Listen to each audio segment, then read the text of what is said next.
Assassin's Creed is really about history and credible world. We're playing with a history that is, without trying to spoil things, extends back, anywhere from 80 to 100,000 years from today and extends as far into the future as, we have time to make games. Two specifics about Assassin's Creed. The first one, it's a huge universe spanning across many different mediums with many different characters, events, locations.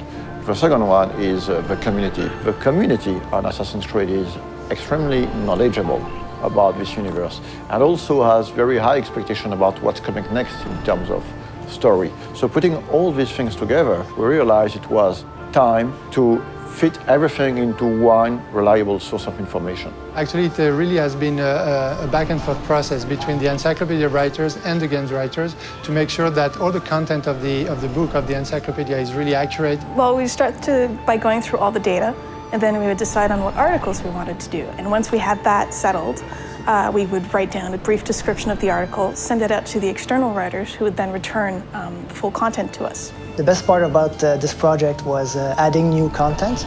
Every time you get a chance to work on a brand like Assassin's Creed, it just makes your day, We are covering and unveiling a lot of information on characters such as Altair, Ezio, Desmond Miles, Subject 16, but also new assassins such as Shao Jun.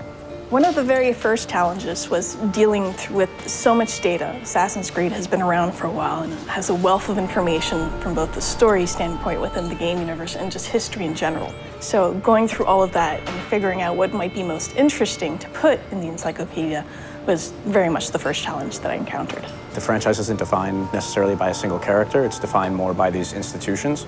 So we have the option of moving in and out of different historical periods, different geographical locations, different individual important events throughout human history. And so we have a wide variety of options, a lot of different material that we can mine for ideas and stories. Imagine this project as a huge puzzle with thousands of different pieces involving a lot of different people. We have tools to track all the narrative threads that we're creating. So we have database, we have Bibles, we have some visual guidelines. So my main role is to make sure everything fits together. So what we did was we tried to match specific kinds of content to writers whom we knew or figured would be interested in writing that kind of stuff. Some of the biggest experts on Assassin's Creed are actually within the community. So when the time came to start writing the encyclopedia, we realized it would be very good to try to seek one writers coming from the community. So I heard about the job writing for the Encyclopedia on the UB Workshop website, and I thought, well, it's about video games and it's about history, so it seemed perfect for me. We were really surprised by the reaction. We got hundreds of submissions, and some of them were very, very good. Well, most of the stuff I wrote was biographies, so of both the characters purely from the games and historical figures behind it. To make a long story short, instead of hiring one person, we finally hired 5 writers coming from the community. What I tried to do is dispatch the articles based on some of the test submissions they'd sent in, seeing what they liked to write best, and then we kept it contextually similar. We tried to minimize the risk of bad overlapping and maximize the opportunities of cross-referencing. As for the design aspect of the encyclopedia, we worked with a local agency called Double Echo.